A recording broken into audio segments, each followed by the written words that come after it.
Eh, kita tahu Bapak Ibu Saudara ya, kita mengalami kembali hal seperti ini, seperti yang sebelumnya pandemi di awal kita mengalami lagi. Secara manusia,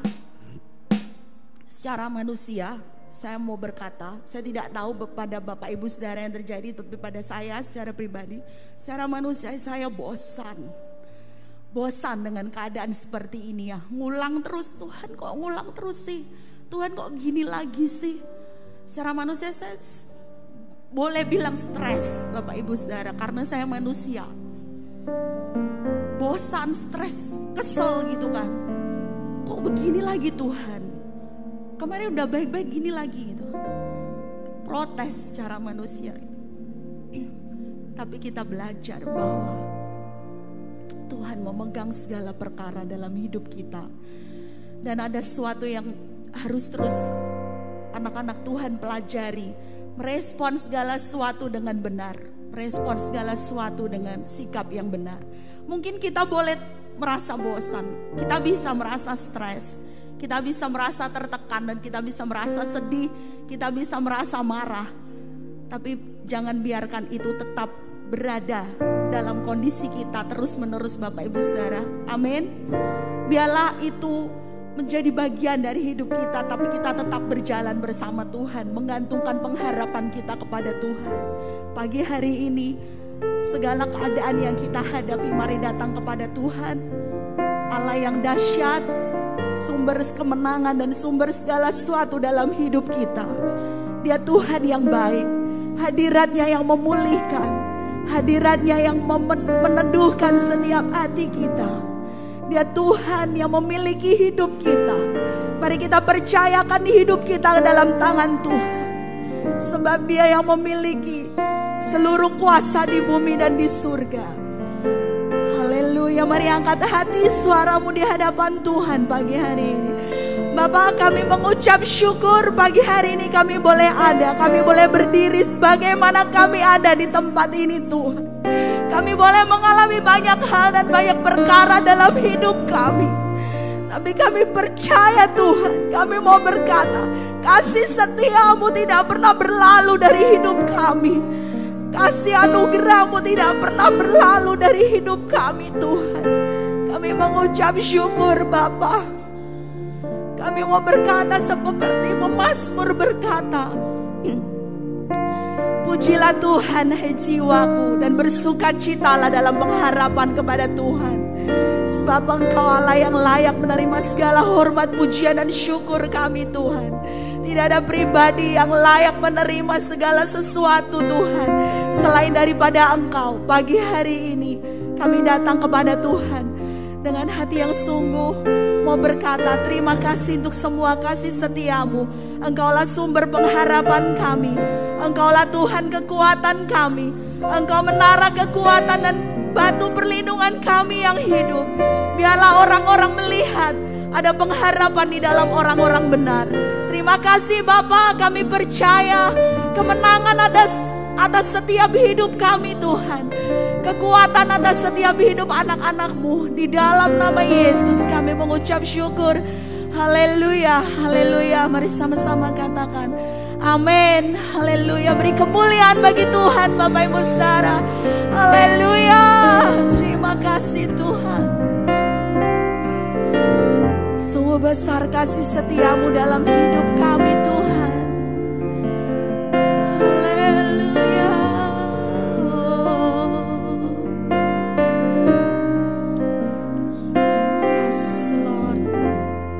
Katakan kepada Tuhan, sungguh besar setiamu, nyata di sepanjang hidup. Bapak Ibu Saudara, saya persilakan duduk kembali dalam hadirat Tuhan. Darahmu telah layakkan kehidupanku, tiada kata yang bisa.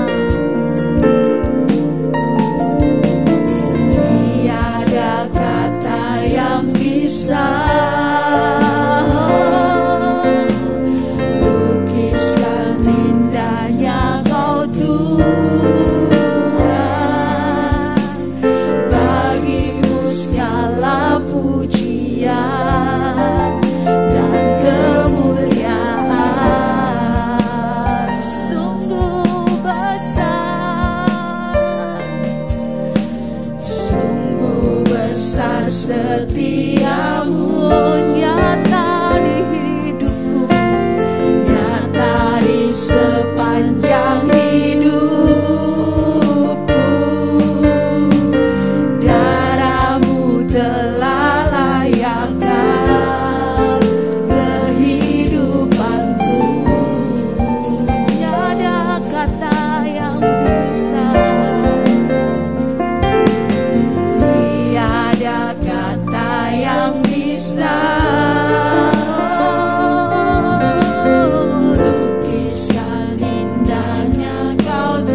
nama Tuhan atas segalanya. Yes. Ku tinggikan Engkau Tuhan, melebihi segalanya, lebih dalam ku menyembah. Dalam roh dan ku tinggikan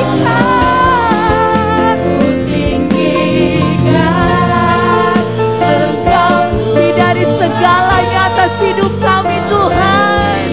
Engkau yang berkuasa segalanya, lebih dalam ku menyembah.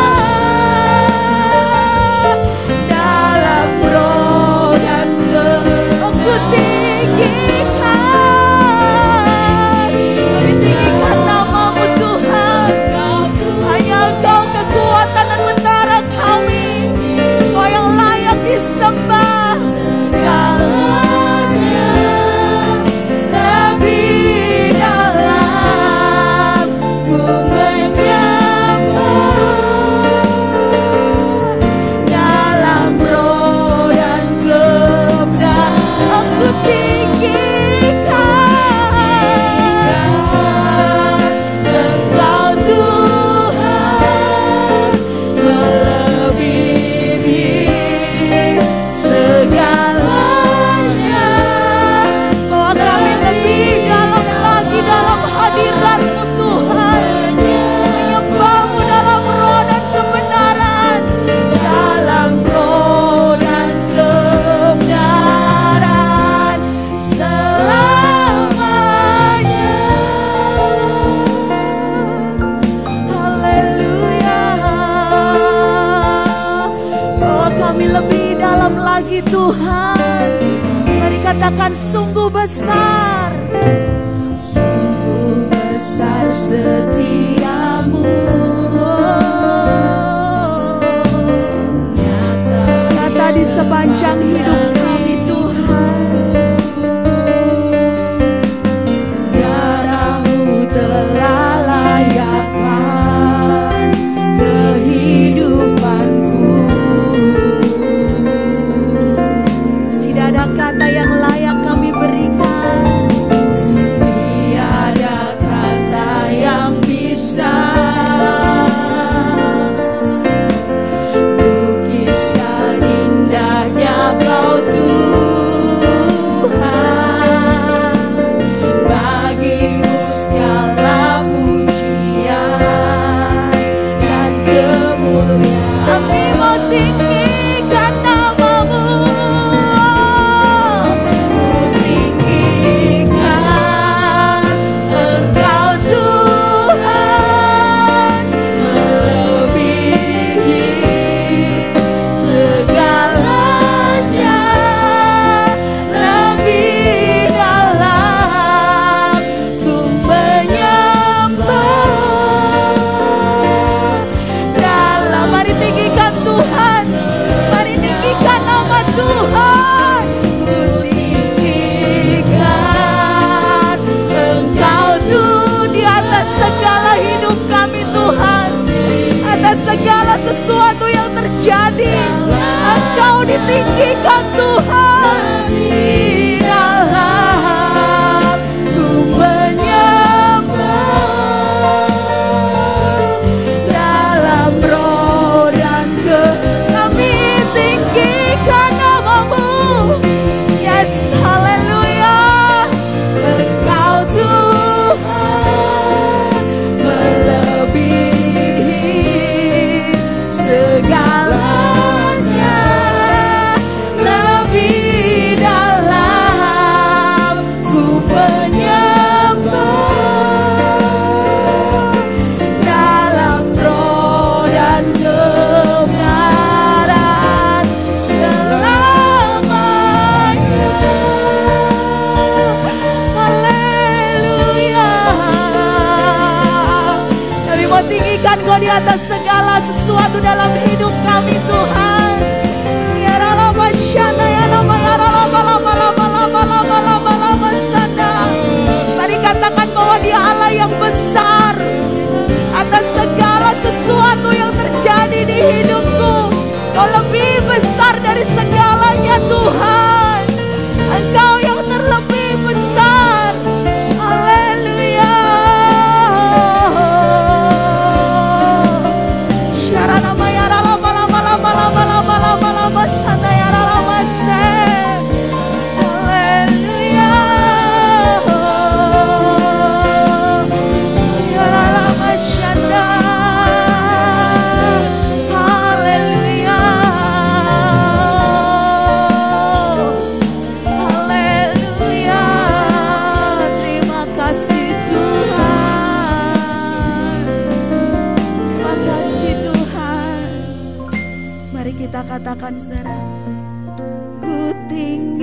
apapun dalam hidup kita yang posisinya lebih tinggi daripada Tuhan. Ku menyesal dalam roh dan kebenaran, ku tinggikan Engkau Tuhan, melebihi segalanya, lebih dalam ku menyembah dalam roh dan kebenaran, ku tinggikan. Yes, kami tinggikan nama-Mu Tuhan, Kaulah segalanya. Haleluya, segalanya lebih. Mari saya undang kita semua bangkit berdiri, Bapak Ibu Saudara. Beri penghormatan yang terbaik bagi nama Tuhan. Roh dan kebenaran selamanya. Mari kita tinggikan Dia di atas segala sesuatunya. Tinggikan Engkau Tuhan, melebihi. Yes Lord, we give you praise Lord. Kami beri Kau sembah dan puji Kami Tuhan. Engkau yang layak disembah.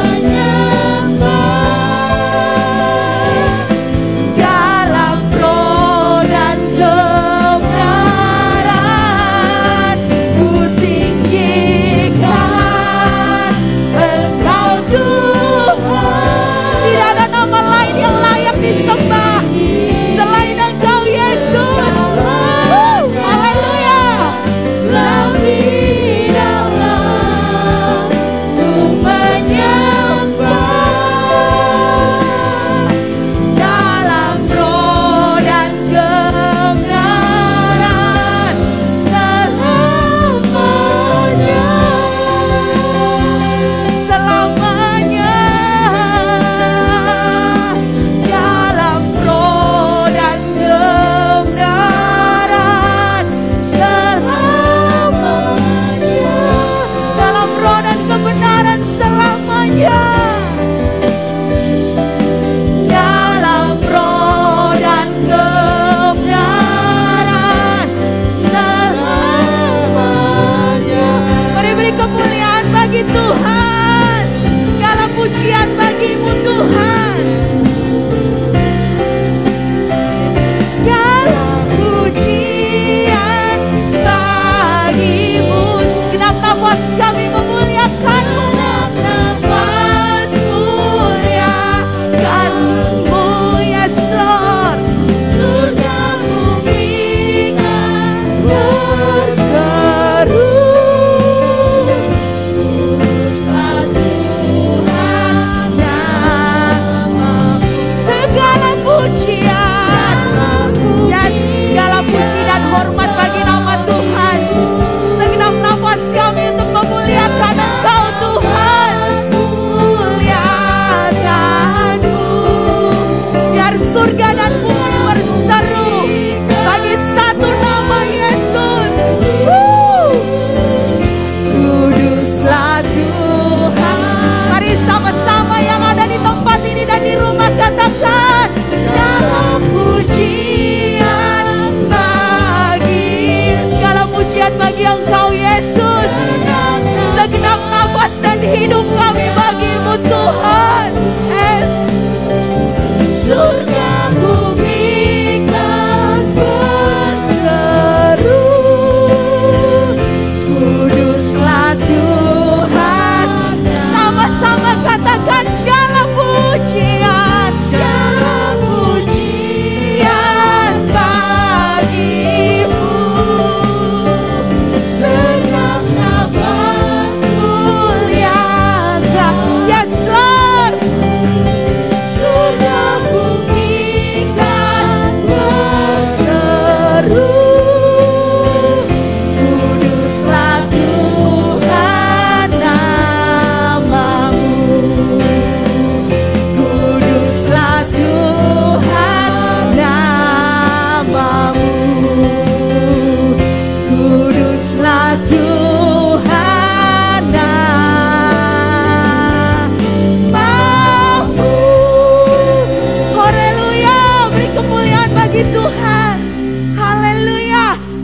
bersorak-sorai sebab Tuhan kekuatan kami, sumber kemenangan kami.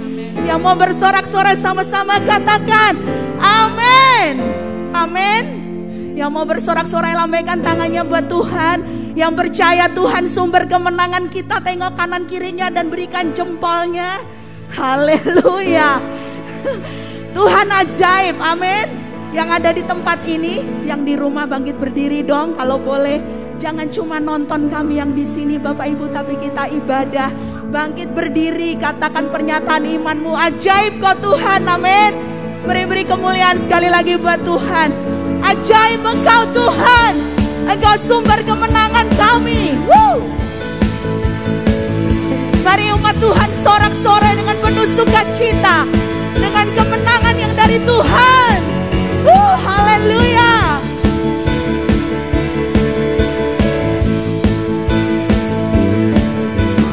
Tak terbayang kebesaran-Mu dan tak terbagi kekuatan-Mu Tuhan. Kau megah bagiku, yes, haleluya. Segenap jiwa dan pengharapan telah ku serahkan untuk rencana-Mu Tuhan. Kau Raja atas hidupku. Haleluya. Kau yang layak ditinggi. Yang ada di tempat ini sama-sama katakan ajaib Engkau Tuhan. Ajaib Kau Tuhan. Kau agung dan perkasa, sumber kekuatanku, Kau sumber kemenanganku, layak berkuasa, yes, meminta selamat. Mari sama-sama katakan nama Yesus. Yesus Kaulah Raja mulia. Haleluya. Tak terbayang kebesaran-Mu Tuhan. Mari katakan, tak terbayang kebesaran-Mu dan tak terbanding kekuatan-Mu Tuhan. Kau megah bagiku. Haleluya. Segenap jiwa dan pengharapan telah ku serahkan untuk rencana-Mu Tuhan. Kau Raja atasku, hanya Kau yang layak ditinggi. Kami mau katakan dengan iman kami Tuhan, Kau ajaib. Ajaib Kau Tuhan, agung dan perkasa. Kau satu-satunya sumber kemenangan kami. Kau sumber kemenanganku, layak berkuasa, meminta selamanya. Oh Yesus, Yesus Kaulah Raja mulia. Ajaib Kau. Mari katakan dengan iman percayamu saudara. Dia ajaib dan perkasa, Dia sanggup. Kau sumber kemenanganku, layak berkuasa, meminta selamanya. Siapa? Yesus Kaulah Raja mulia. Beri kemuliaan bagi Tuhan. Haleluya. Engkau ajaib dan perkasa Tuhan. Kau yang berdiri di depan kami. Kami tidak takut Tuhan, sebab Engkau yang bersama dengan kami. Haleluya. Mari dengan iman percaya kita katakan sama-sama. Ajaib Kau Tuhan, agung dan perkasa, Kau sumber kemenanganku, layak berkuasa, meminta selamat. Yesus Raja, Yesus Kaulah Raja mulia. Ajaib Kau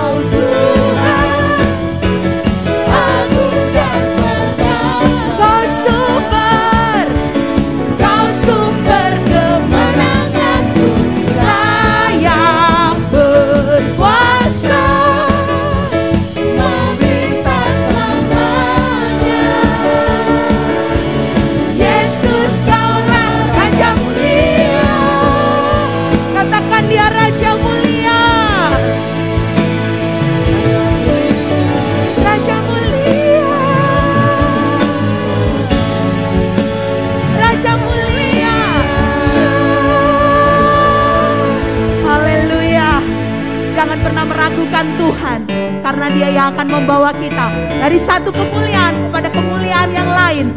Kemuliaan Tuhan.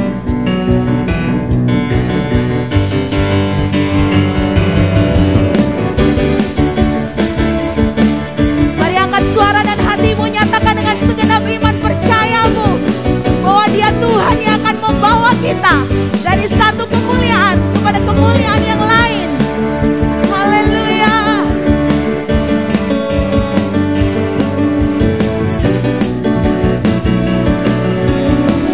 Sama-sama katakan, tak pernah ku ragu akan kesetiaanmu. Kau pegang hidup, amin. Kau yang pegang hidup kami Tuhan. Sepenuh jiwaku, ku yakin dan percaya. Kau tuntun langkahku. Yesus, Kaulah Raja dalam hidup, berkuasa berjaya. Mari sama-sama nyatakan, Kau Tuhan, sumber kekuatan. Curahkan kuasa-Mu atas setiap kami Tuhan. Curahkan kuasa-Mu bagi setiap kami. Tuhan, bukan berjasa dari kemuliaan sampai kemuliaan selamanya.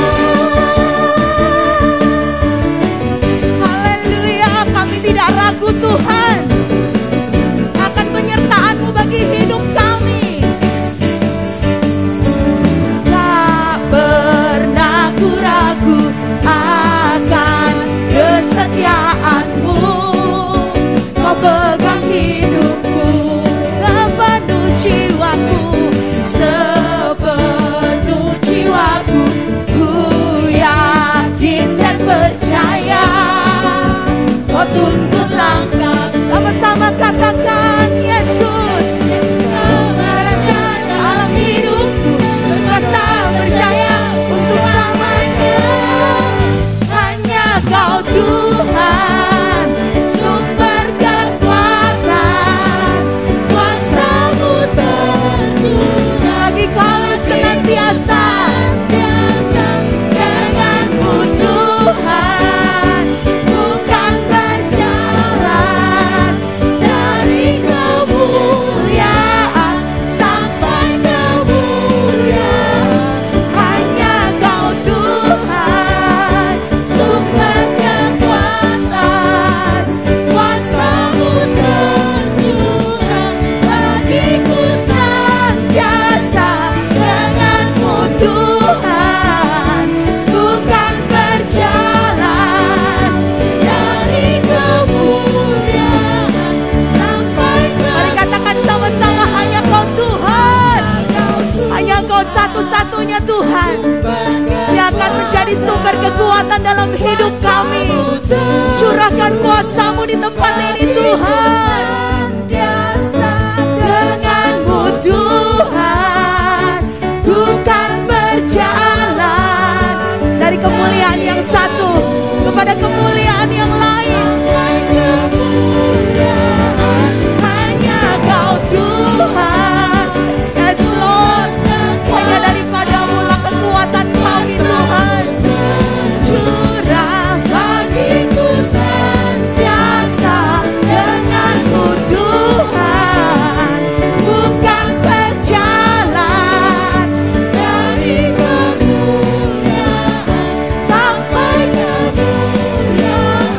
Dari kemuliaan sampai kemuliaan. Dari kemuliaan sampai kemuliaan. Katakan selamanya. Selamanya. Haleluya. Haleluya. Haleluya.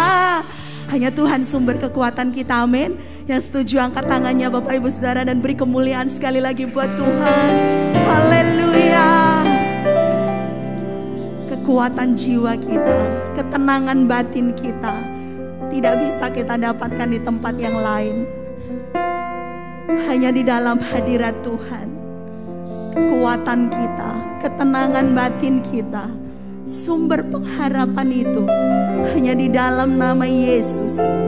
Tidak ada nama lain yang bisa memberikan jaminan baik di hidupmu saat ini maupun hidupmu yang akan datang, kecuali nama Yesus. Tidak ada nama lain dan tidak ada tempat lain selain hadirat Yesus yang bisa memberi kita jaminan hidup saat ini dan kehidupan kita yang akan datang. Haleluya. Pagi hari ini saya rindu setiap kita merasakan hadirat Tuhan, karena kita butuh hadirat Tuhan lebih dari segalanya, Bapak Ibu. Kalau kita bilang kita butuh materi, ya kita butuh materi. Kita butuh kesehatan, ya kita butuh kesehatan. Kita butuh segala suatu fasilitas di dunia ini, ya kita butuh. Tapi lebih dari segalanya engkau butuh Tuhan. Engkau dan aku butuh Tuhan, butuh roh Tuhan. Karena tanpa roh Tuhan dalam hidup kita, hidup kita tidak berarti, Bapak Ibu Saudara. Tidak berarti tanpa roh Tuhan dalam hidup.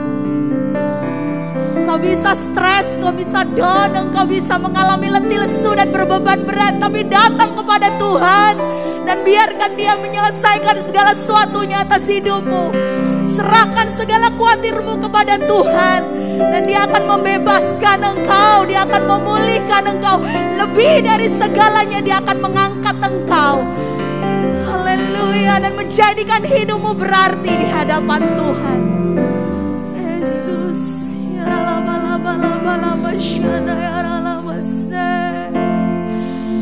haleluya.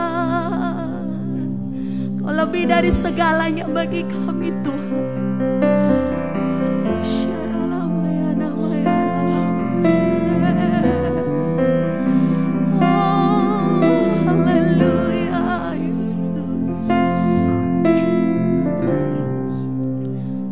Bekerja atas setiap hati Tuhan.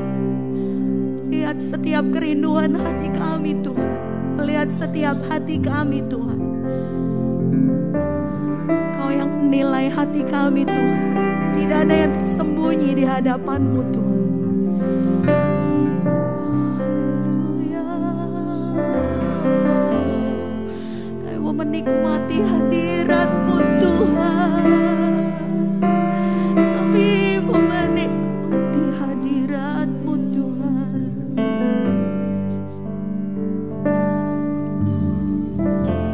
Kekuatan di jiwaku,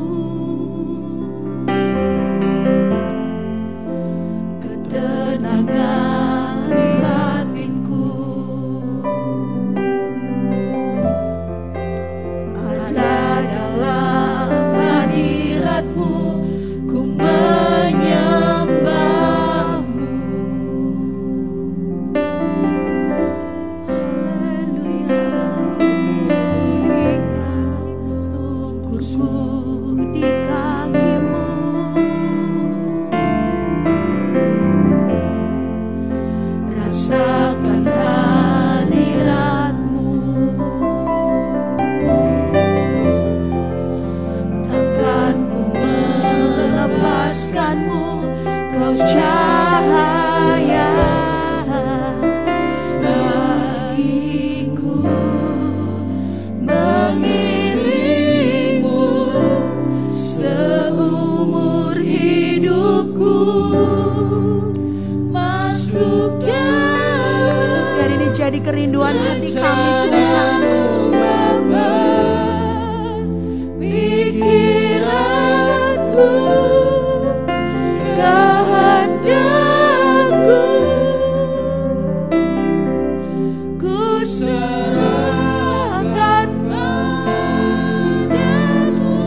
Kau cahaya.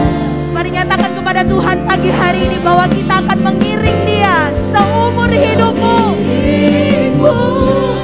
Seumur hidup. Biarkan Dia membawa kita masuk dalam rencananya, dalam rancangan Tuhan yang ajaib atas hidup kita. Pikiranku, ya, mari serahkan semuanya kepada Tuhan. Ku serahkan, harapan kami hanya di dalam Engkau Yesus. Hanya di dalam-Mu ku kan teguh bersama-Mu Tuhan. Jadikanku bejana-Mu bagi kemuliaan-Mu Yesus. Untuk kemuliaan diri-Mu. Seumur hidupku, seumur hidup kami Tuhan, kami mau mengiring Engkau dalam segala sesuatu yang kami hadapi Tuhan. Kehendakku, mari serahkan hanya kepada tangan Tuhan. Jadikan kami bejana-Mu Yesus. Hanya di dalam-Mu ku kan teguh bersama-Mu Tuhan. Jadikanku bejana-Mu untuk kemuliaan-Mu. Mari jemaat Tuhan, Engkau yang berkata kepada Tuhan pagi hari ini, apapun yang terjadi dalam hidupku Tuhan, aku mau berkata, aku mau mengiring Engkau, aku mau menyerahkan seluruhnya ke dalam tangan-Mu. Mari angkat tanganmu dan jemaat Tuhan saja katakan, mengiring. Biar jemaat Tuhan saja yang berkata, yang di rumah juga. Yes Lord. Yes Lord. Haleluya. Haleluya. Kami serahkan seluruh pikiran kehendak kami dalam tangan Tuhan. Yes, yes Lord. Yes Lord. Kau melihat kami Tuhan. Dipalingkan wajah-Mu atas kami Tuhan. Oh yes Lord, yes Lord, yes Lord. Haleluya. Sama-sama kita katakan di hadapan Tuhan. Mengiringmu seumur hidupku, masuk dalam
doa syafaat, saya persilakan untuk maju ke depan.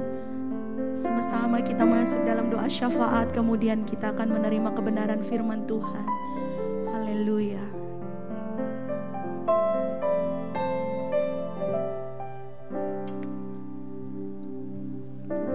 Pokok doa yang pertama, untuk Tuhan memberkati sektor-sektor ekonomi yang menjadi sumber penerimaan negara. Yang kedua, kita berdoa untuk jemaat Tuhan di tempat ini dan di gereja cabang. Mari kita berdoa. Terima kasih Bapa, kami mengucap syukur buat segala kebaikan Tuhan pada pagi hari ini, hingga kami pada hari ini boleh berkesempatan untuk beribadah di rumah-Mu. Terima kasih Tuhan buat nafas hidup yang Tuhan hembuskan kepada kami pada pagi hari ini, sehingga kami boleh berkesempatan untuk memuji dan memuliakan Tuhan. Bapa, pada hari ini kami bersepakat memohon kepada Tuhan, baik kami yang di sini maupun jemaat Tuhan yang di rumah, agar kiranya Tuhan memberkati sektor-sektor ekonomi di negara Indonesia. Begitu dari hal yang terkecil, sektor-sektor ekonomi penerimaan keluarga kami masing-masing. Apa yang kami lakukan, apa yang kami kerjakan, kiranya buah-buah pekerjaan kami boleh menjadi berkat bagi keluarga kami, boleh kami menikmati dengan ucapan syukur untuk memuji dan memuliakan Tuhan. Begitu juga dengan negara kami, negara Indonesia.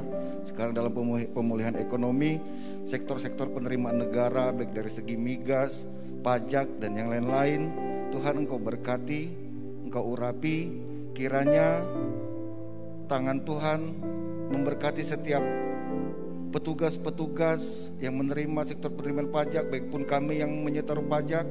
Kiranya Tuhan, kami melakukannya dengan jujur, dengan sepenuh hati, dengan penuh ucapan syukur, tanpa penuh kecurangan.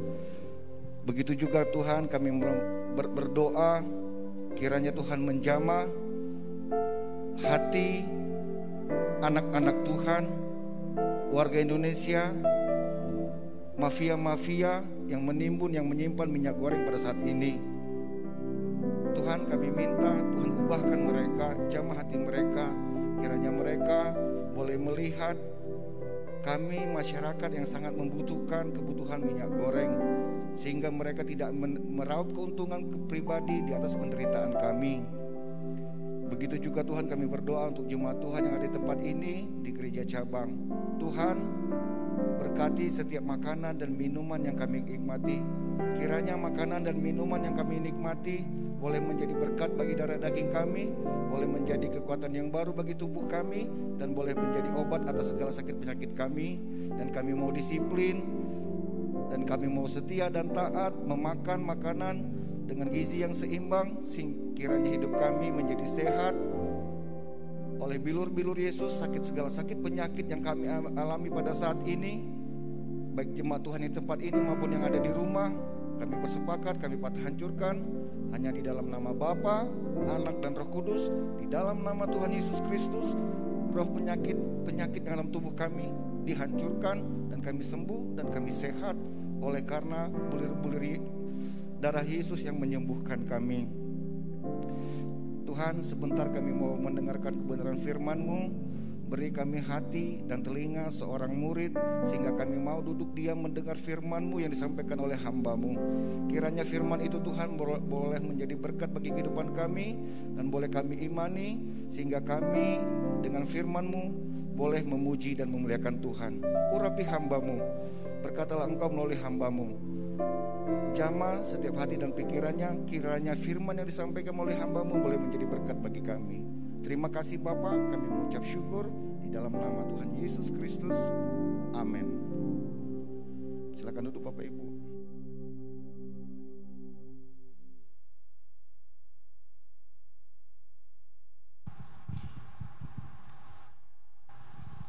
Puji Tuhan. Shalom Bapak Ibu Saudara. Selamat pagi, selamat berbakti kepada Tuhan.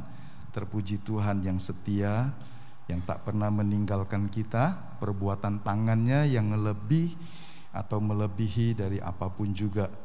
Jika kita kagum dengan ciptaan Tuhan di jagat raya ini, keteraturannya, keunikannya, dan keberlangsungan yang begitu panjang, semuanya berfungsi sesuai dengan rancangan Tuhan. Itu luar biasa. Kita bisa menikmati semua sistem tata surya yang bisa menjadikan patokan, ukuran, standar. Kalau semua yang dijadikan Tuhan bisa begitu sempurna berjalan bekerja, manusialah yang membuat pengerusakan dan penyimpangan, maka di atas semua yang bisa mengagumkan kita, sebetulnya manusia adalah ciptaan Tuhan yang termulia karena serupa segambar dengan Dia. Lebih dari ciptaan yang lain, Dia memberikan kita bukan saja nafas hidupnya yang membuat kita hidup kekal, meskipun kita masih tinggal dalam tubuh jasmani, tetapi kita hidup dalam roh yang kekal, atau manusia roh kita kekal, dan kita tetap ada bersama Tuhan selamanya. Jadi jika kita dijadikan dengan begitu istimewa, tentu kita punya tanggung jawab juga untuk menjalani kehidupan yang menghasilkan buah yang menyukakan hati Tuhan. Puji Tuhan kalau Bapak Ibu tahu ada buah-buah tahunan yang memang enak. Siapa yang suka buah tahunan? Ya, kita tinggal di negeri yang penuh dengan kekayaan, kelimpahan buah-buahan, baik yang setiap waktu ada maupun yang setiap tahun muncul. Buah-buah tahunan itu biasanya sangat enak. Tapi dengan rekayasa tertentu, orang juga bisa membuat buah itu bisa ada dalam siklus dengan cara penanaman dan sebagainya. Buah itu tersedia juga di banyak tempat. Jika Anda mencari buah tahunan yang kalau di tempat kita hanya mungkin 1 tahun sekali dalam berapa bulan, tapi di beberapa tempat di negeri ini orang bisa mengkonsumsi buah tahunan itu hampir sepanjang tahun. Kalau kita orang Kristen yang buah yang terbaiknya hanya muncul setahun sekali, maka itu sesuatu yang pasti melenceng dari rancangan Tuhan. Ya. Betul Bapak Ibu? Karena Tuhan ingin kita menghasilkan buah setiap waktu. Nah, mari kita melihat Yohanes pasal 15. Kita bicara tentang bahwa Tuhan adalah pokok anggur yang benar dan kita adalah ranting-rantingnya. Dan Tuhan ingin kita berbuah di segala musim. Dia tidak merancang kita, DNA kita dengan hanya menghasilkan buah pada waktu tertentu. Di masa pandemi, di masa yang sukar, kalau orang-orang yang sangat kuning bisa menjadi begitu depresi, ya. Betul ya? Kuning itu gambaran orang-orang yang sangat terdorong oleh perasaan hati, orang-orang sanguin, orang-orang yang mengutamakan pergaulan. Ketika dia harus tinggal dalam keterbatasan, maka dia bisa merasa menderita sekali. Tapi orang hijau tenang-tenang saja. Ya, orang hijau itu orang-orang yang dia tidak keluar juga nggak apa-apa, dia bisa nyaman, dia bisa kontak orang melalui telepon dan sebagainya. Kalau dia tidak kontak juga dia oke-oke saja, dia hidup dengan Tuhan. Nah, apapun warna karakter kita, kuningkah kita, hijaukah kita, dari yang 1 sampai 6, karena kita telah belajar tentang warna karakter. 1 itu hanya ada sedikit saja, sampai 3 dia bisa jadi sesuatu yang muncul di kala tekanan tertentu. Tapi 6 menggambarkan sebuah karakter yang harus diubah, diperbaiki, karena itu menggambarkan sebuah ketidakseimbangan yang berbahaya. Jadi hidup kita terus berproses dibentuk Tuhan. Dari yang sangat kuning, dari yang sangat merah, dari yang sangat hijau, sangat ungu. Orang-orang perfeksionis itu ungu, mengutamakan data, tidak seperti orang yang mungkin kuning, yang lebih menonjolkan atau lebih cenderung kepada perasaan dan sebagainya. Ada sifat-sifat yang bawaan kita harus terus mengalami sebuah proses supaya kita bisa berbuah di segala musim. Puji Tuhan. Nah, mari kita membaca Yohanes pasal 15 ayat 5 sampai yang ke-6. Demikian bunyi firman Tuhan, akulah pokok anggur dan kamulah ranting-rantingnya. Barang siapa tinggal di dalam aku dan aku di dalam dia, ia berbuah banyak, sebab di luar aku kamu tidak dapat berbuat apa-apa. Barang siapa tidak tinggal di dalam aku, ia dibuang keluar seperti ranting dan menjadi kering, kemudian dikumpulkan orang dan dicampakkan ke dalam api, lalu dibakar. Kita ingat ayat ini minggu terakhir kemarin, bicara tentang kemacetan yang kelima, ketika kita tidak tinggal tetap di dalam Tuhan dan Tuhan tidak tinggal di dalam kita, maka hidup orang ini seperti orang yang digambarkan Tuhan, ranting yang patah, ranting yang tidak melekat, yang tidak menempel, sehingga dia tidak mendapatkan kehidupan dari pokok anggur yang adalah Yesus itu sendiri, sehingga dia menjadi kering. Dan kalau dia kering, tidak berguna lagi, kecuali dia dibakar pada akhirnya. Tuhan bicara tentang kehidupan orang Kristen yang harus nempel terus dengan dia, yang melekat terus dengan dia. Dan kita membaca juga dalam pasal 15 ayat yang ke-16 yang saya kutip dari bahasa Indonesia sehari-hari. Mari kita membaca dengan suara yang berbunyi keras, ya, bukan dalam hati saja. Kita baca ayat 16 ini. Bukan kalian yang memilih aku, akulah yang memilih kalian dan menyuruh kalian pergi untuk berbuah banyak, buah-buah yang tak dapat binasa. Maka Bapa akan memberikan kepadamu apa saja yang kalian minta kepadanya atas namaku.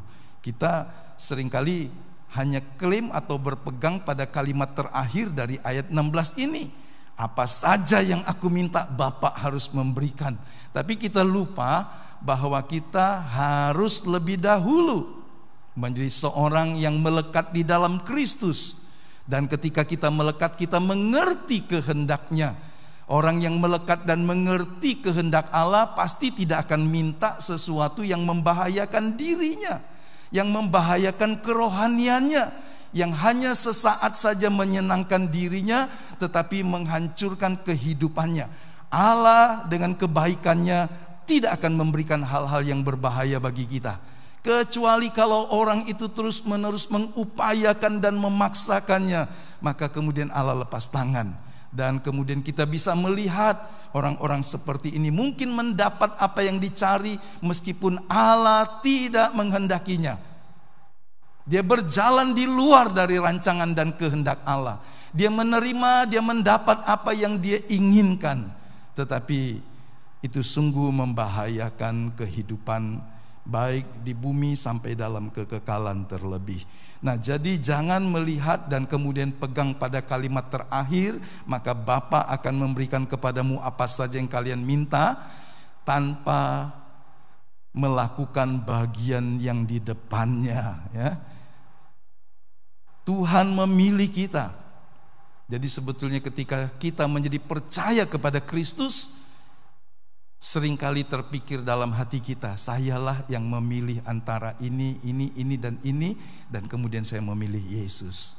Tetapi meskipun dari pihak kita itu adalah sebuah tindakan iman yang diwujudkan dengan sebuah keputusan, tapi Allah lah yang telah memanggil kita dan menetapkannya.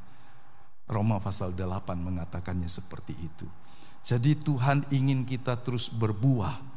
Dan pada bagian yang lain disebut kalau kita berbuah, maka itu sebuah tanda nyata bahwa kita muridnya. Sebab buah adalah hasil hubungan dengan Tuhan. Orang yang menempel, orang yang hidup di dalam Kristus dan Kristus di dalam dia, pasti hidupnya menghasilkan buah. Dan yang luar biasanya adalah buah ini bertahan sampai kepada kekekalan. Banyak orang hidupnya menghasilkan buah hebat, karirnya, studinya, dan sebagainya. Tetapi tidak lama kemudian apa yang dihasilkannya setelah berjalan 10, 20, 30 tahun kemudian tidak berguna lagi, tidak bermanfaat lagi. Semua sudah lewat. Tapi ketika kita di dalam Kristus menghasilkan buah, maka buah itu bertahan sampai dalam kekekalan. Siapa yang ingin melakukan sesuatu, dari yang kecil sampai yang besar, dan manfaatnya kita terima sampai dalam kekekalan.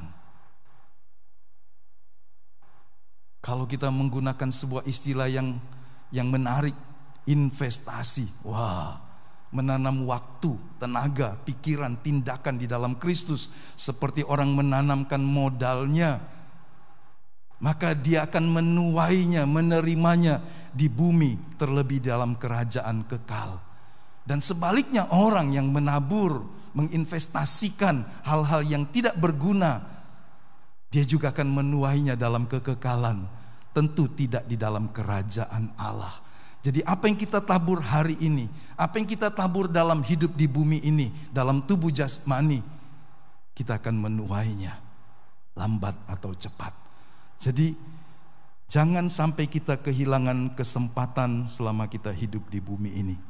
Saya ingin mendorong sekali lagi dalam sebuah tekanan yang lebih mendasar, terlebih tajam sebagai seorang murid Kristus. Tentu seorang murid Kristus punya ciri.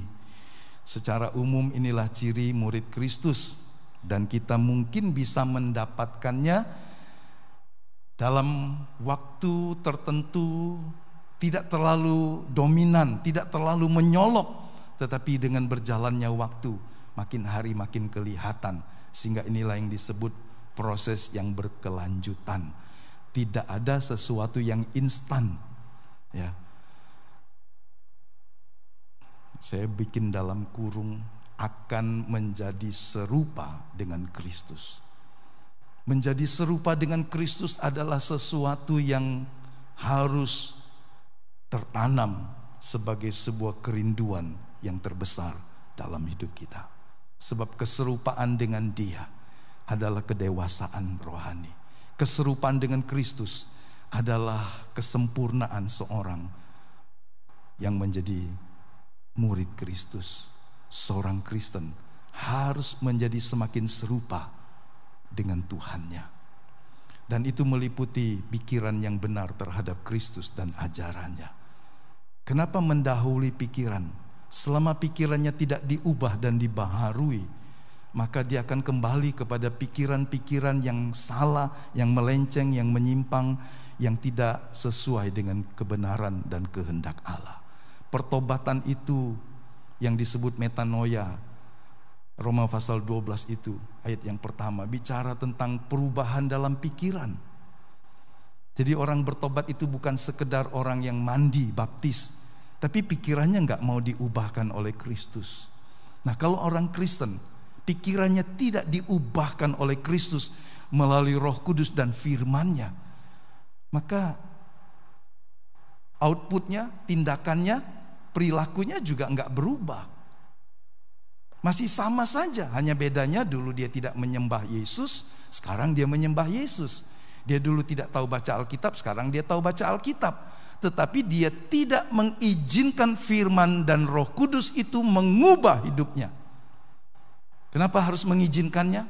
Karena dia seorang manusia yang berdaulat atas dirinya, sehingga dia harus menyerahkan pikirannya, menyerahkan keinginan dan kehendaknya untuk diproses dan dibentuk. Tuhan memberikan contoh yang sangat jelas ketika dalam Wahyu pasal yang ketiga, aku mengetuk. Meskipun ini bicara tentang orang yang sudah percaya, tapi sekali lagi kita melihat bahwa ada bagian manusia. Kalau dia mengetuk pintu hatimu dan Anda tidak membukakannya, dia tidak akan masuk. Dia tidak akan mendobrak. Tuhan tidak akan memaksa, tapi dia ingin Anda membukakan pintu dan mengundang dan mempersilakan dia. Hal itu luar biasa. Kadang-kadang orang tua harus bersikap otoriter untuk hal-hal yang tidak membahayakan. Kalau anaknya tidak tahu, tidak mengerti, dia mendidik, mengajar. Dia tidak boleh mempertanyakan kepada anaknya, kau mau apa nak? Kau mau pilih yang baik, yang jahat, terserah. karena itu hak bebasmu. Mama, papa hanya menyerahkan itu sepenuhnya kepadamu. Anak yang gak tahu hitam dan putih diserahkan begitu, dia akan bingung. Orang tua harus mendidik, mengarahkan. Tuhan seperti Bapa. Dia tidak ingin memberikan kepada kita kebebasan yang membahayakan. Sebab itu dia memberikan Roh Kudus dalam hati kita untuk mencondongkan. Dia memberikan firman-Nya, tapi sekali lagi kitalah yang melakukannya. Sebab jika kita tahu kebenaran dan tidak melakukannya, jangan-jangan karena pikirannya belum dibaharui. Jadi pikiran yang benar terhadap Kristus, siapa dia? Apakah dia itu Tuhan, penguasa dalam hidupmu, atau dia pesuruh, penjawab doa yang hanya kalau aku perlu aku panggil dan sebut namanya, atau dia Tuhan yang harus aku hormati terlepas dari apa yang dia berikan kepadaku dalam doa-doa yang aku minta. Sebab dia telah memberikan nyawanya bagiku, itu lebih dari cukup. Kadang-kadang kita bergumul dan kita harus meyakinkan diri kita. Yang paling hebat, yang paling luar biasa, yang paling tidak mungkin, Allah memberikan putranya yang tunggal. Jika itu saja dia berikan, apalagi yang lain. Kita harus percaya. Semua yang lain dibandingkan pemberian Allah di dalam Kristus Yesus tidak sebanding dan tidak perlu diukur. Mungkin dia bernilai begitu besar untuk saat ini, tapi dibandingkan dengan pengorbanan Kristus bagi kita, itu bukan apa-apa. Pikiran yang benar terhadap Kristus sebagai Tuhan dan penguasa, Raja, pencipta kita, dan seterusnya, dan ajaran yang berarti juga perintahnya, haruslah diterima dengan hati yang benar. Orang yang terdidik dengan disiplin, dia akan mengerti pemberi otoritas ketika memberikan instruksi tidak boleh diabaikan. Kadang-kadang dalam keluarga atau dalam lingkungan tertentu, seorang pemimpin tidak dihargai. Kecuali dia marah dan ngamuk, kemudian orang takut. Tapi kalau yang dipimpin mengerti bahwa ini atasan saya, ini seorang yang memimpin saya, ini seorang yang punya wewenang atas hidup saya, atas pekerjaan, atas tugas ini, atas hal-hal yang lain, maka dia akan menyerahkan penundukan dirinya kepada si pemimpin tanpa harus dipaksa. Ya kan? Mendidik anak dengan baik akan membuat mereka mengerti dan menghormati orang tua. Satu waktu orang tua tidak memberi apa yang diminta anaknya, meskipun sambil merengek, dan orang tuanya dengan lembut berkata, "Jangan nak, itu bukan yang terbaik untukmu. Mama papa tidak akan kasih kau itu, karena itu berbahaya untukmu." Anak harus belajar menghormati orang tuanya, bahkan ketika orang tuanya tidak memberikan keinginannya. Tapi kalau Anda tidak mendidik dengan baik, Anda bisa lihat ketika anak memanipulasi, dia menangis, dia bergulung-gulung, berputar-putar, dan kemudian kita jadi malu, kita cemas, dan kemudian kita berkata, ya sudah. Kemudian apa yang kita ajarkan hilang. Seringkali orang tua tidak konsisten. Hari ini boleh, besok tidak boleh. Dia bingung mana yang dia pegang. Jadi kita lihat pikiran yang benar terhadap Kristus dan perintahnya, ajarannya, itu sebuah hal yang harus ada dalam hidup orang Kristen. Dan ini akan berimbas keluar dalam perilaku yang benar. Perilaku yang benar adalah sebuah ibadah yang sejati. Kadang-kadang kita mereduksi, mempersempit, memperdangkal. Ibadah itu cuma puji-pujian, nyanyi, ke gereja, itu ibadah. Tapi ibadah yang sejati adalah perilaku kita, tindakan kita, mulai dari pikiran sampai kepada perbuatan kita, sikap kita terhadap Tuhan, terhadap diri sendiri dan terhadap orang lain. Tuhan berkata, percuma saja bangsa ini berbakti kepadaku. Dia katakan kepada Israel, bibir lidahnya memuliakan aku, tapi hatinya menjauh daripadaku. Disinilah kita melihat seringkali orang Kristen menjadi sandungan buat orang yang belum Kristen. Disinilah kita seringkali melihat orang-orang yang mengerti firman Allah tapi tidak melakukannya, menjadi sandungan bagi orang-orang yang belum mengerti firman Tuhan sebanyak dia. Sehingga orang berkata, percuma itu rajin ke gereja, itu sekolah Alkitab, itu pendidikan Alkitabnya lebih bagus dari saya, tapi hidupnya seperti itu. Kenapa? Karena perilakunya hanya bagus dalam sebuah kesempatan di dalam ibadah. Tapi orang tidak bisa melihat hal yang baik itu ketika dia memperlakukan sesamanya. Ketika di tengah kehidupan yang nyata sehari-hari, orang tidak melihat hidup seorang Kristen yang sejati. Entahkah kita sebagai majikan, pimpinan, pegawai, anak, orang tua, guru, karyawan, manajer, dan sebagainya. Biarlah Tuhan membuat kita menjadi seorang yang sesuai dengan siapa kita di dalam Kristus. Jadi ibadah yang sejati adalah keseluruhan hidup kita dalam hubungan dengan Tuhan terhadap diri sendiri. Ada orang sangat memanjakan dirinya, dan demi memanjakan dirinya dia mengabaikan Tuhan.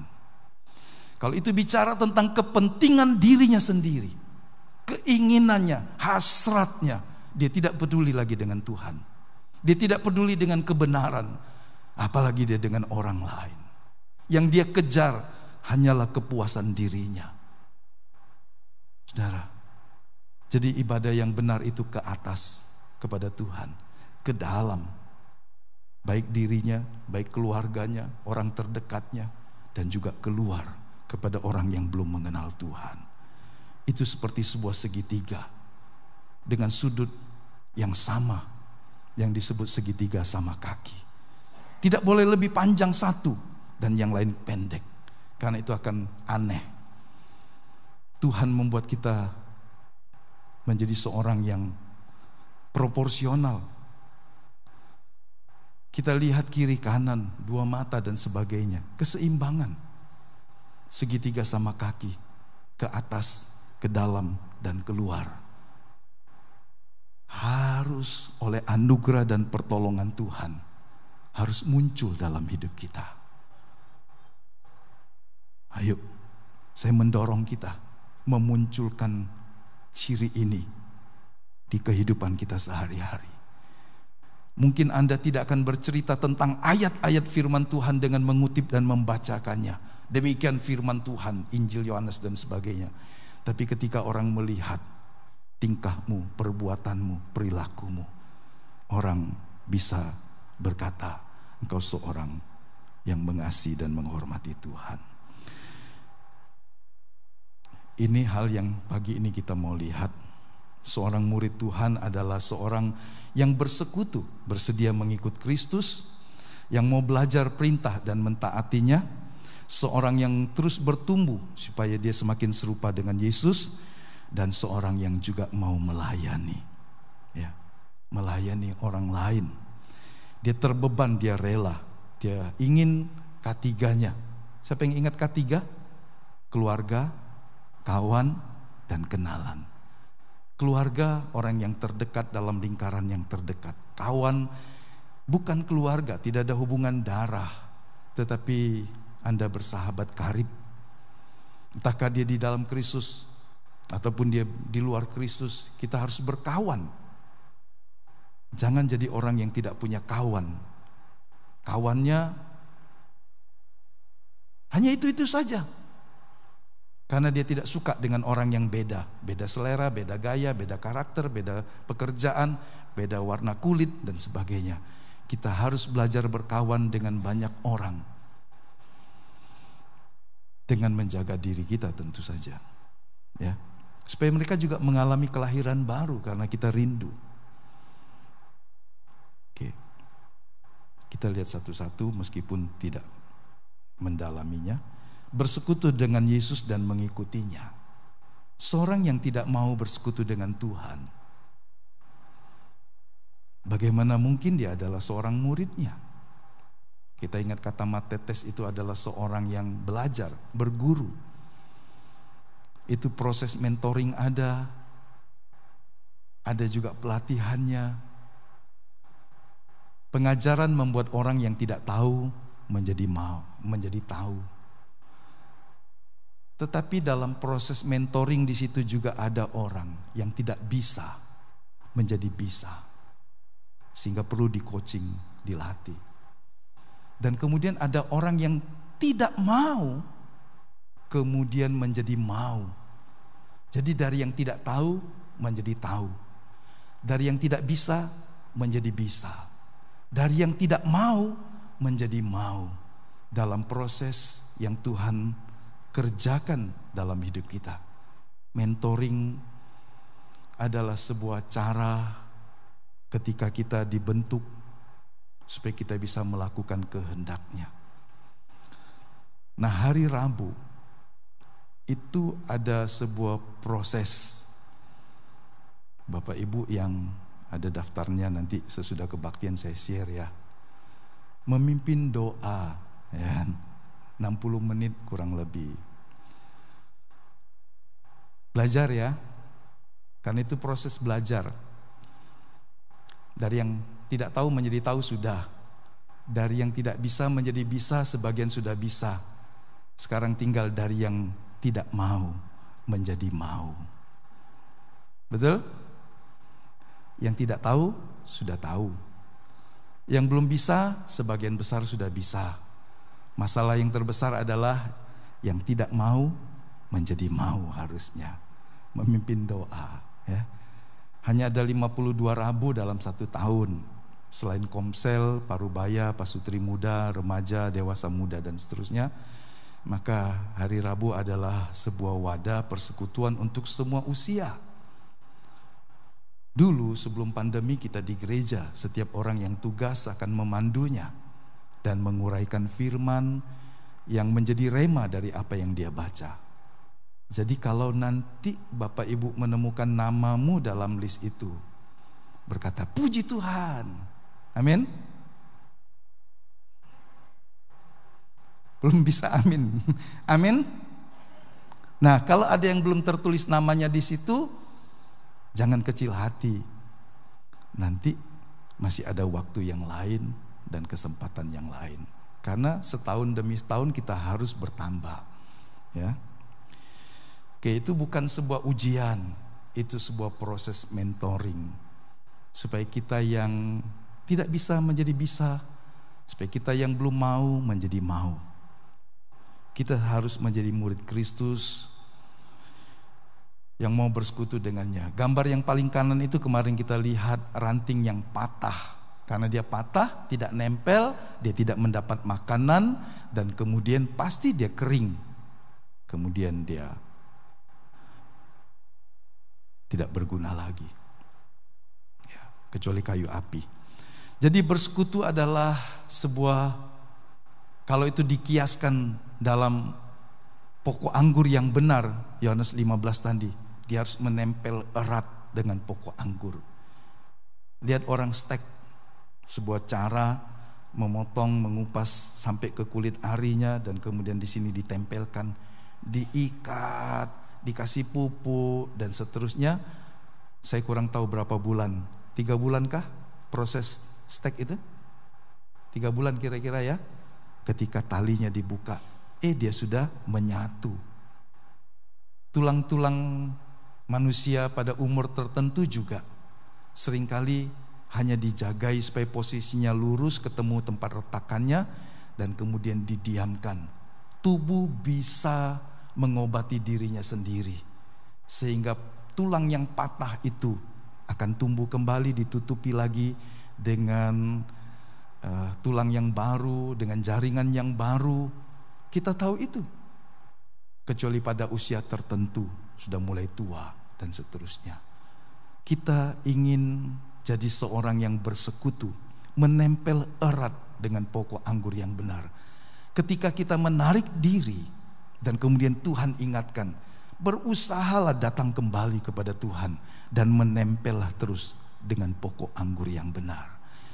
Tadi WL sudah ingatkan kita, di luar Kristus kita tidak bisa buat apa-apa. Betul. Bukan dalam arti kita gak bisa dagang, gak bisa sekolah, gak bisa berumah tangga. Di luar Kristus bisa melakukan banyak hal. Tapi yang dimaksudkan adalah sebuah kehidupan yang menyenangkan dan berguna bagi kerajaan Allah. Tuhan sendiri berkata, di luar aku kamu tidak bisa berbuat apa-apa.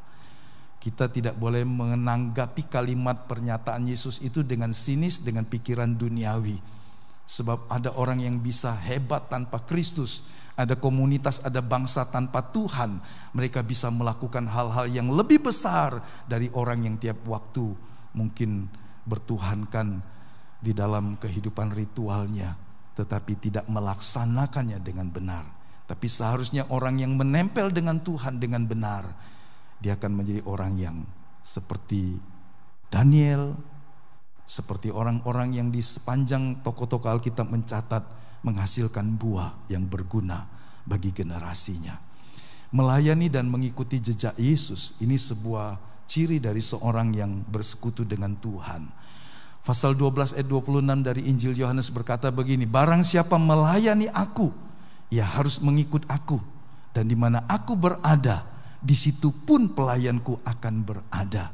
Barang siapa melayani aku, ia akan dihormati Bapa. Jadi saudara, kalau Anda mengiring Tuhan tapi tidak melayani Dia, kan juga aneh. Jadi orang yang bersekutu dengan Tuhan, mengikuti Dia dan melayani Dia. Loh, melayani Tuhan loh. Tapi saya bukan pendeta, Pak. Tuhan bilang enggak harus kau jadi pendeta. Enggak harus kau jadi sekolah Alkitab dulu baru bisa melayani aku.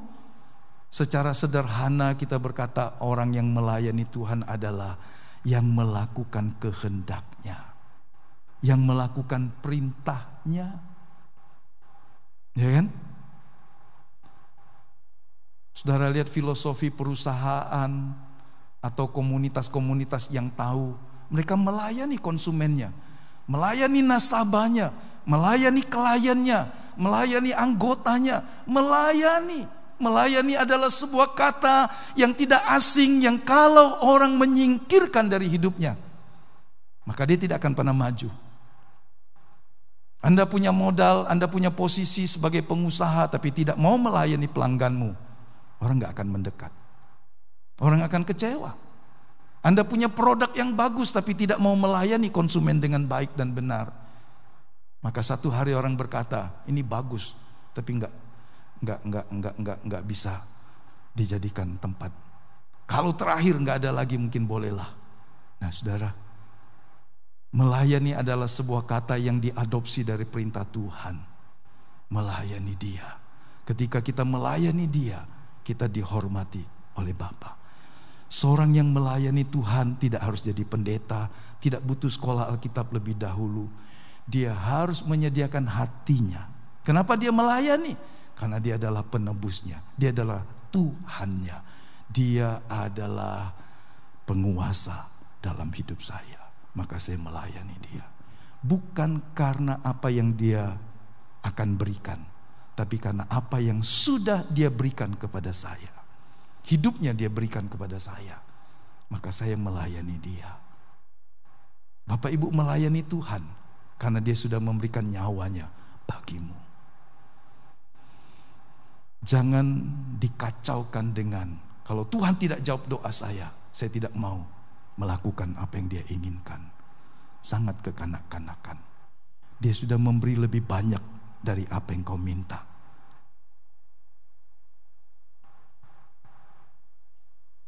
Jadi mari kita melayani dengan sikap hati yang benar dan tulus. Yang kedua, seorang murid Kristus adalah seorang yang mau belajar dari semua perintah Yesus dan mentaatinya.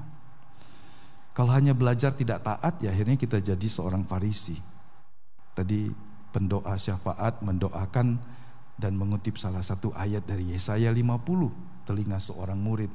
Mari saya tampilkan dua versi bahasa yang bisa mempermudahnya. Pasal 50 ayat 4, Tuhan Allah telah memberikan kepadaku lidah seorang murid, supaya dengan perkataan aku dapat memberi semangat baru kepada orang yang letih lesu. Setiap pagi ia mempertajam pendengaranku untuk mendengar seperti seorang murid. Jadi murid itu punya lidah dan telinga yang berfungsi dengan baik dan benar.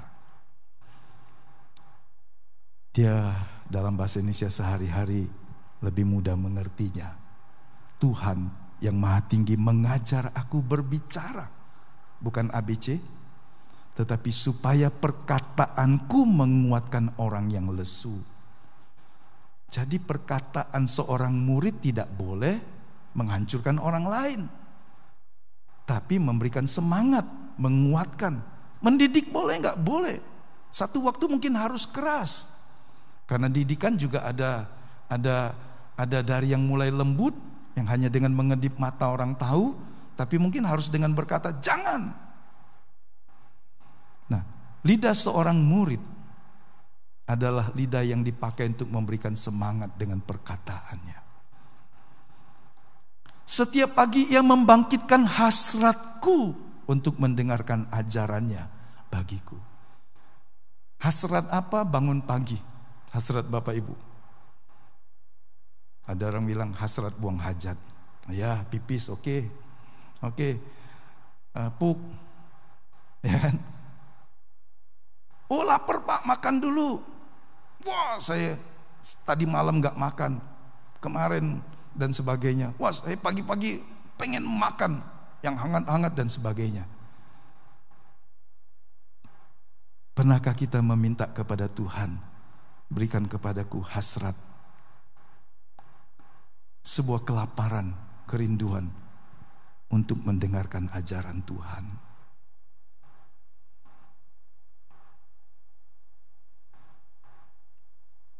Mari kita minta setiap waktu, setiap pagi.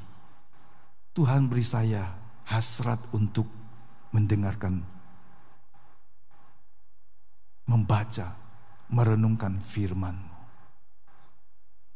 Kalau kita bisa memenuhi hasrat kita yang lain, hasrat biologisnya, tubuh jasmaninya, hal-hal yang rutin kita lakukan, tambahkan di atas semuanya. Tuhan berikan aku hasrat untuk mendengar firman-Mu, membaca firman-Mu. Itulah cara untuk mempertajam pendengaran kita. Tuhan melatih Samuel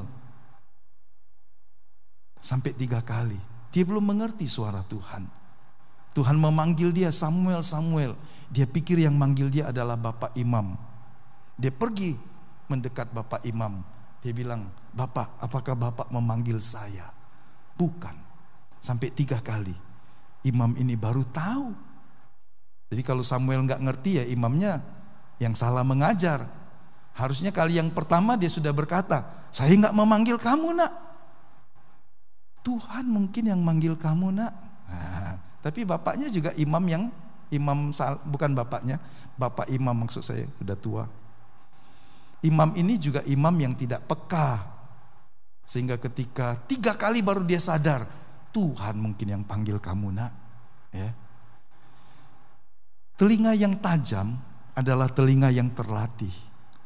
Kalau kita membaca, merenungkan firman, waktu kita melenceng, kita terlatih dengan kebenaran firman, maka mudah untuk kita kembali. Kita masih bisa berbuat salah, buat keputusan yang salah, bereaksi yang salah, tapi ketika kita diingatkan Roh Kudus, kita bisa cepat kembali. Karena kita tajam dengan firman. Jangan dablek. Jangan kemudian menguji lagi dengan kalimat yang bodoh. Saya tahu ini salah, tapi kalau memang benar-benar salah, kasih saya tanda yang lain Tuhan. Dia sudah tahu dia salah, tapi ingin konfirmasi lagi.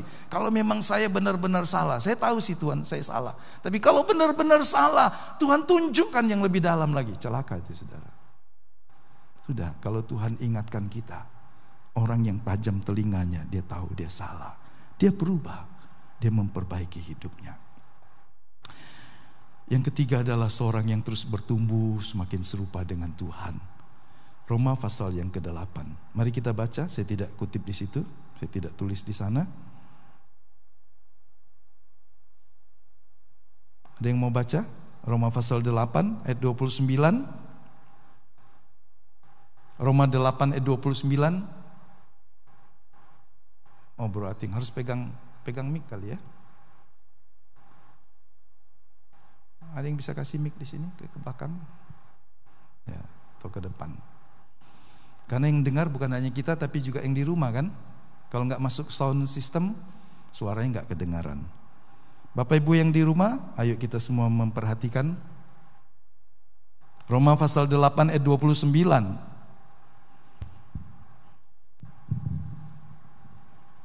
Roma 8 pasal 29.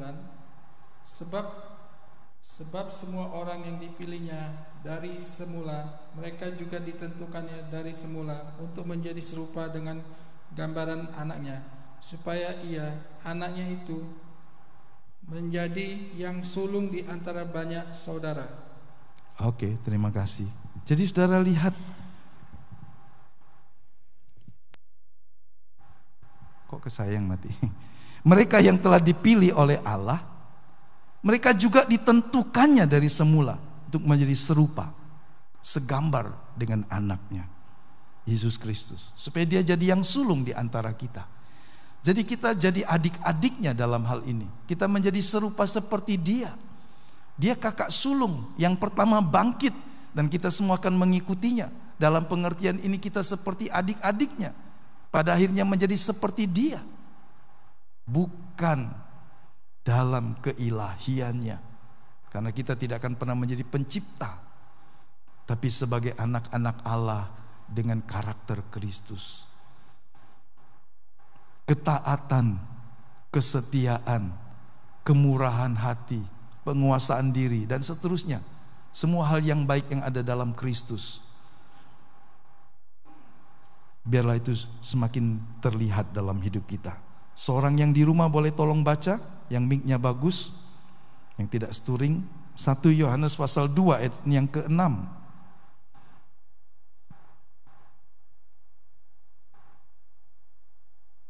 Ada yang di rumah bisa tolong baca? 1 Yohanes pasal 2 ayat yang ke-6.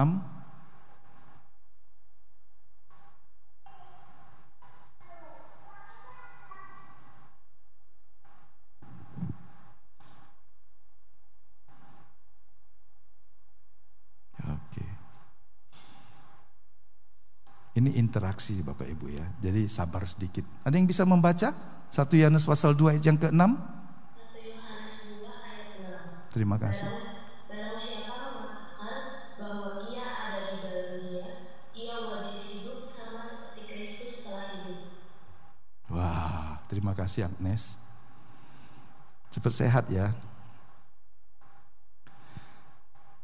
Kita barusan membaca kalimat yang berkata, orang yang hidup di dalam Kristus. Dalam terjemahan bahasa Indonesia masa kini, barang siapa berkata bahwa ia hidup bersatu dengan Allah, ia harus hidup mengikuti jejak Kristus. Hidup sama seperti dia. Jadi kalau kita bertumbuh, arahnya jelas. Blueprint cetak birunya jelas. Nggak kemana-mana.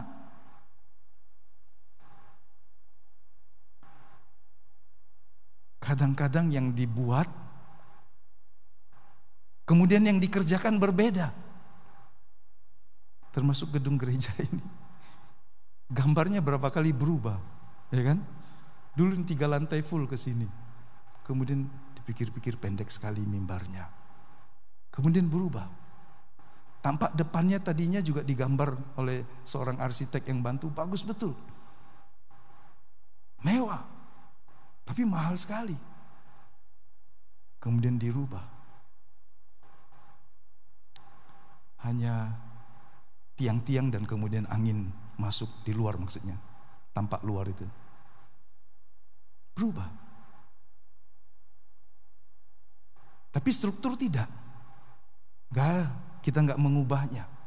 kedalaman, kekuatan dan sebagainya, ikuti saja.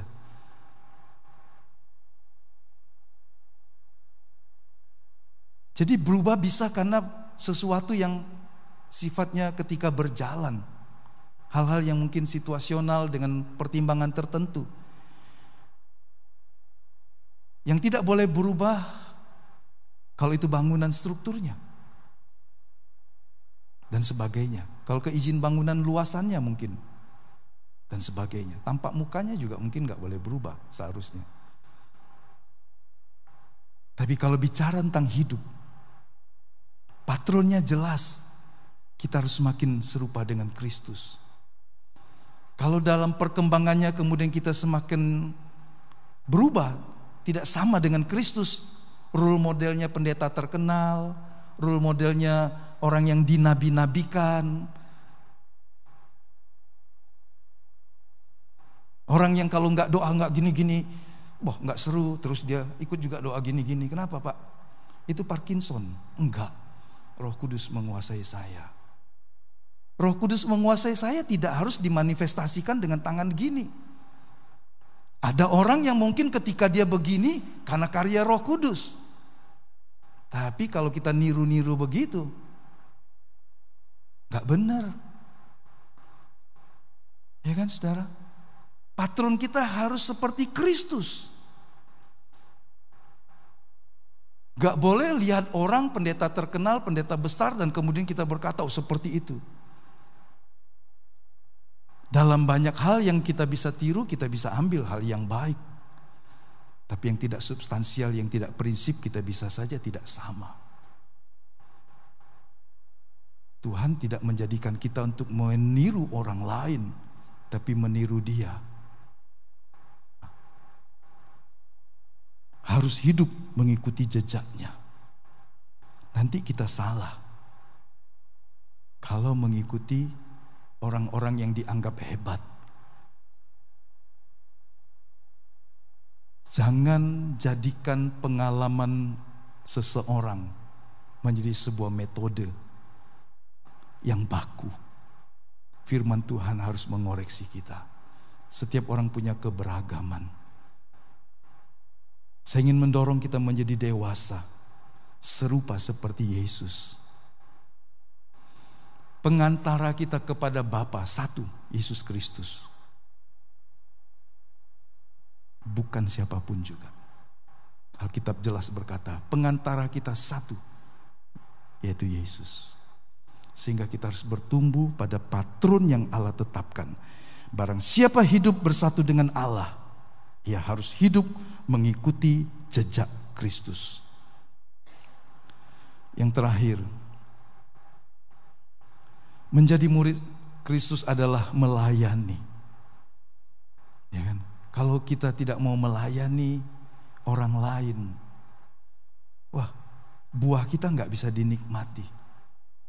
Ada buah yang karena buah tahunan sangat mahal, nggak bisa dinikmati oleh semua orang. Saya ingat satu hari ketika kami habis seminar, terus ada 5 orang kali, kami patungan beli 1 atau 2 durian yang mahal sudah. Beli 1 durian aja patungan, mahal, karena duriannya punya nama.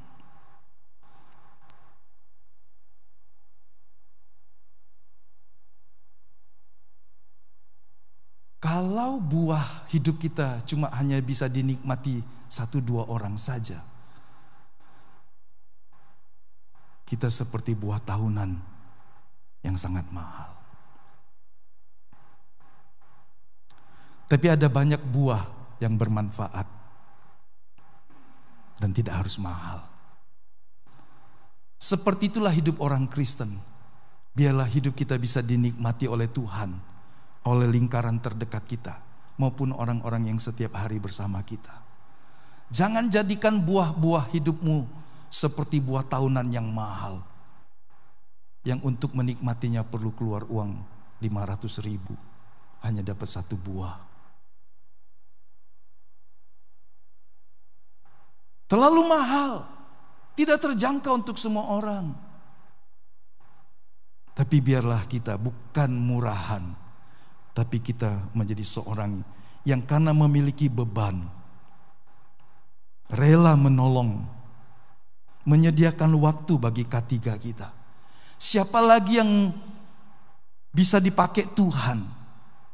Pertama-tama haruslah orang terdekat menolong sesamanya, K3-nya, keluarganya, kawannya, kenalannya. Kalau bukan K3-mu,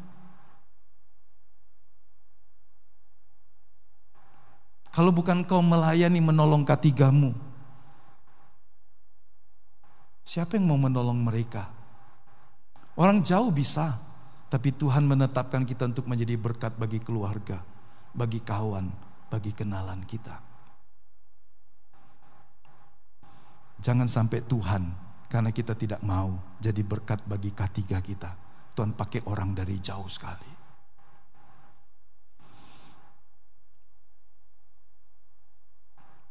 Kalau kita baca Matius pasal 15 ayat 32 dikatakan begini.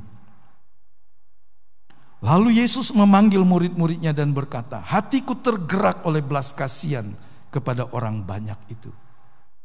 Saudara lihat,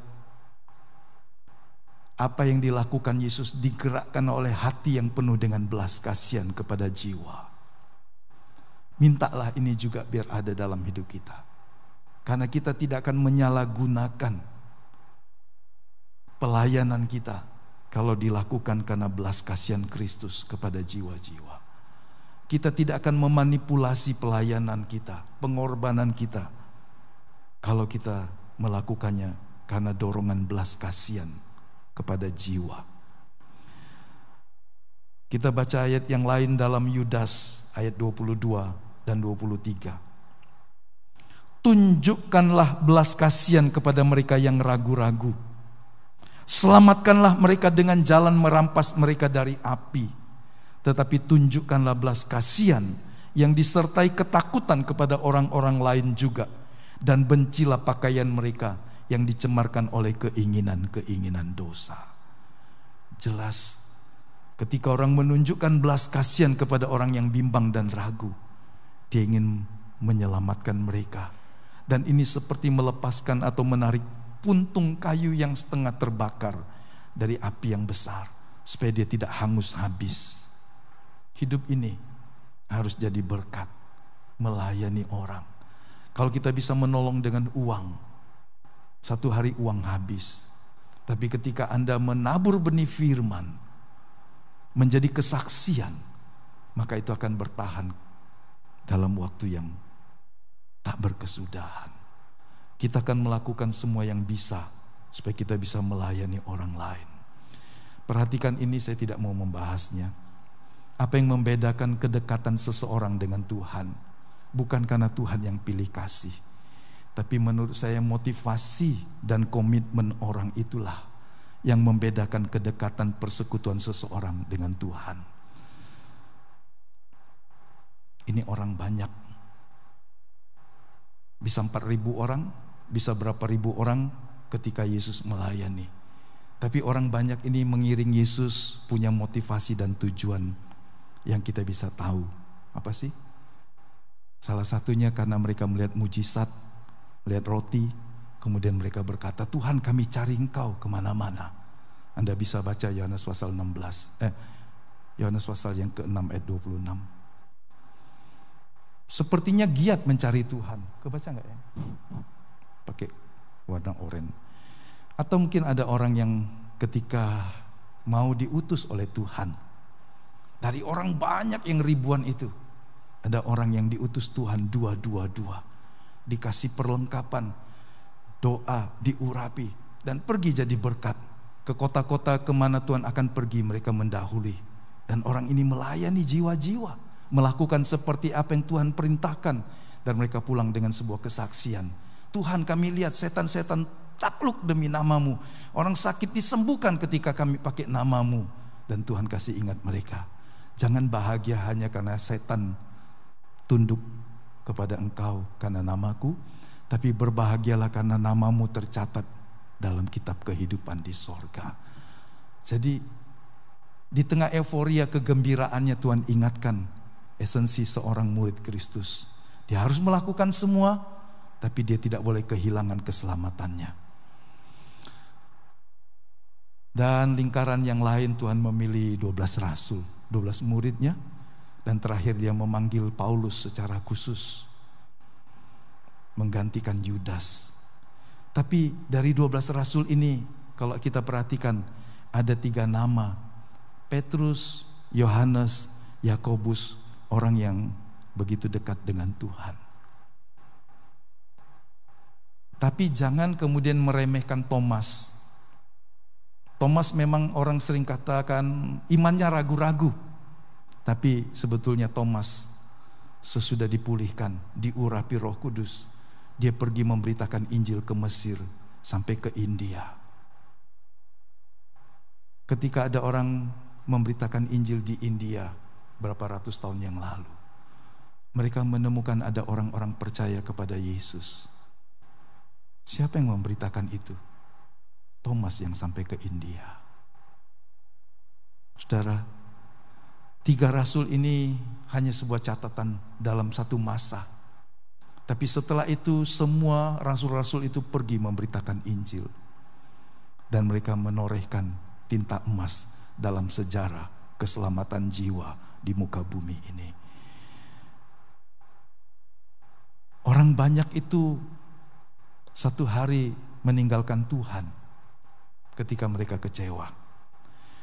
Tapi kalau kita jadi orang yang terdekat dengan Tuhan, kita akan berkata, meskipun Tuhan suruh saya melakukan hal yang berat, saya akan mematuhinya.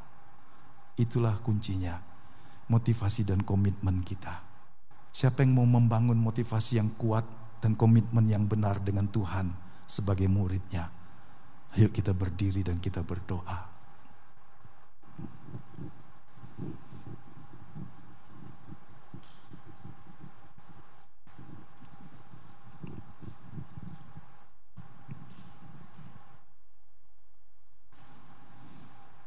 Pagi hari ini, biarlah Tuhan terus mengingatkan kita kembali.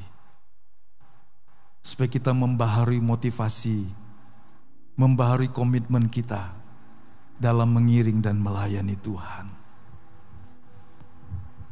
Karena Dia telah melakukannya bagi kita. Dia telah menyerahkan nyawanya bagi kita. Dia memanggil kita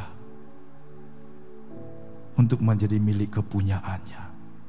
Itu sudah lebih dari cukup untuk menjadi seorang yang mengasihi Tuhan seumur hidupnya.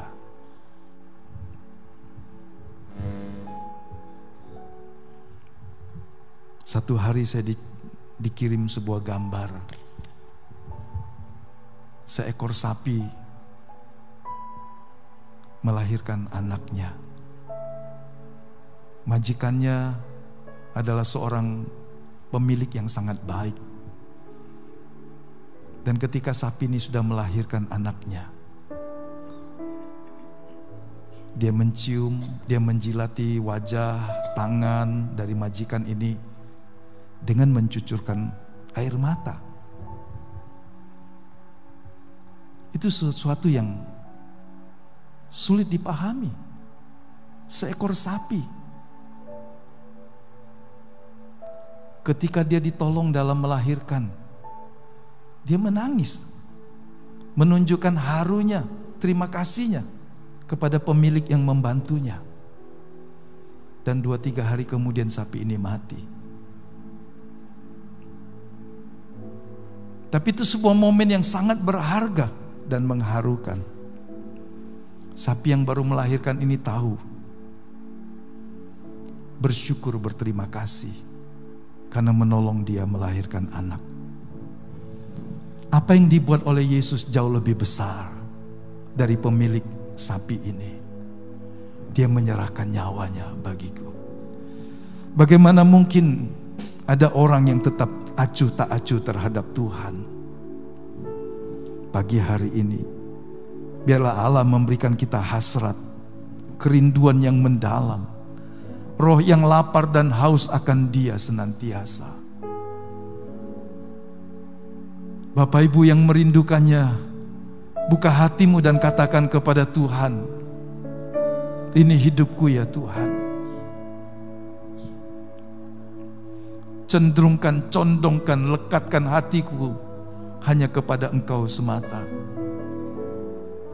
Biar hati saya tidak dipenuhi dengan hal-hal yang dari dunia ini, sehingga Engkau tidak punya tempat dalam hati saya. Dan saya mau melayani Tuhan, mengiring Tuhan seumur hidup saya di bumi dengan tulus hati, tanpa syarat. Tanpa syarat, mengasihi Tuhan, melayani Tuhan, dan mengiring Dia. Kalau ada yang pernah membuat banyak syarat untuk melayani Tuhan, kalau ada yang punya syarat-syarat tertentu ketika engkau mau mengiring Tuhan, pagi hari ini tanggalkan itu semua. Katakan dengan benar, dengan tulus, tanpa syarat Tuhan, tanpa syarat. Bahkan dengan satu permohonan, biarlah hasrat jiwaku dipenuhi dengan kerinduan akan Tuhan, untuk menyenangkan hati Tuhan, untuk melakukan apa yang Kau inginkan dalam hidup ini. Ini doa kami pagi hari ini sebelum kami bubar, ya Tuhan. Bangkitkan kerinduan, hasrat dalam jiwa kami, mengalahkan hasrat akan hal yang lain dalam hidup ini, mengalahkan semua keinginan akan kebutuhan-kebutuhan kami, dan menempatkan Tuhan di atas semua kebutuhan hidup kami. Engkau telah menyerahkan nyawamu, Engkau telah memberikan kasih-Mu yang terbesar dan teragung, Engkau telah memberikan Roh-Mu yang kudus yang diam di dalam kami, Engkau memberikan firman-Mu yang hidup, sehingga kami boleh dituntun setiap hari. Kami berkata dalam nama Yesus, itu sudah lebih dari cukup, ya Tuhan. Ampuni jika kami punya banyak syarat. Ampuni jika kami pernah membuat syarat-syarat yang tidak pantas di hadapan Tuhan. Tapi pagi hari ini kami menyerahkan segenap hidup kami, supaya kami dapat mengasihi Engkau lebih dari semua, supaya hidup kami boleh berbuah, dan buahnya menyenangkan Tuhan, buahnya berguna bagi keluarga, kawan, dan kenalan, buah keselamatan yang kekal, lebih dari sekedar perbuatan-perbuatan baik. Kami ingin menjadi penabur benih firman. Tuhan, teguhkan hati kami, berkati kami dengan hati yang rindu haus akan Tuhan senantiasa, supaya kami dapat menolong orang-orang yang lelah dalam hidupnya, orang-orang yang letih dalam hidupnya, bahkan orang-orang yang cenderung putus asa karena penderitaan, karena kesakitan, karena kekurangan, ataupun karena kehampaan dalam jiwanya. Tuhan, pakai kami jadi berkat melalui perkataan seorang murid, memberikan semangat yang baru untuk melakukan kehendak-Mu. Terima kasih banyak Bapa, baik kami yang di gereja, kami yang di rumah-rumah, baik yang di Batu Raja maupun di kota-kota lain. Tuhan, jadikan kami berkat. Dalam nama-Mu yang kudus, kami serahkan doa kami, menyerahkan dan mohon berkat Tuhan atas semua jemaat-Mu, atas semua pelayan Tuhan, pemusik, pemuji, multimedia, asyir, kami semua ya Tuhan.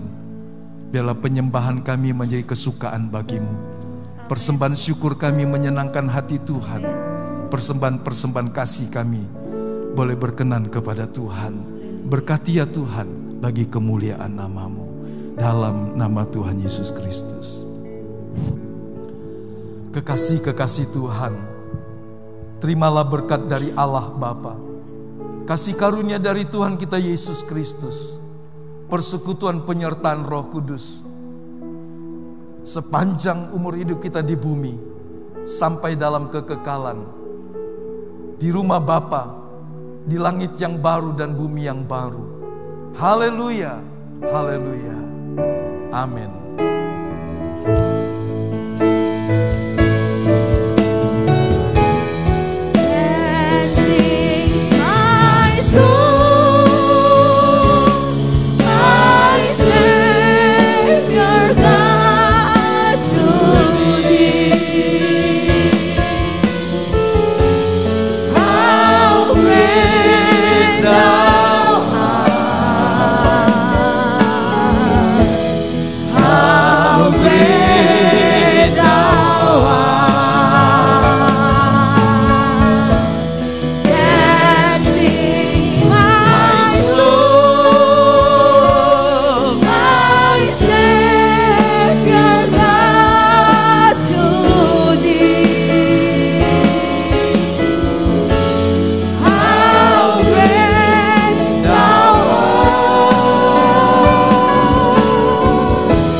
Amin. Selamat hari Minggu, Tuhan memberkati Bapak Ibu Saudara. Jika situasinya jadi lebih baik, hari Minggu besok mungkin akan ada kebaktian sore. Ya, tentu dengan prokes ya. Semoga tim PW bisa siap ya sore ya. Walaupun mungkin personilnya berkurang. Itu saja pengumumannya. Tuhan memberkati Bapak Ibu Saudara semuanya. Yang di rumah Tuhan memberkati semua, juga yang di gereja. Puji Tuhan. Ya, shalom semua. Baru terbuka ya Bapak Ibu ya, semua yang di rumah. Semoga sehat selalu, sejahtera di dalam kemurahan dan kebaikan Tuhan.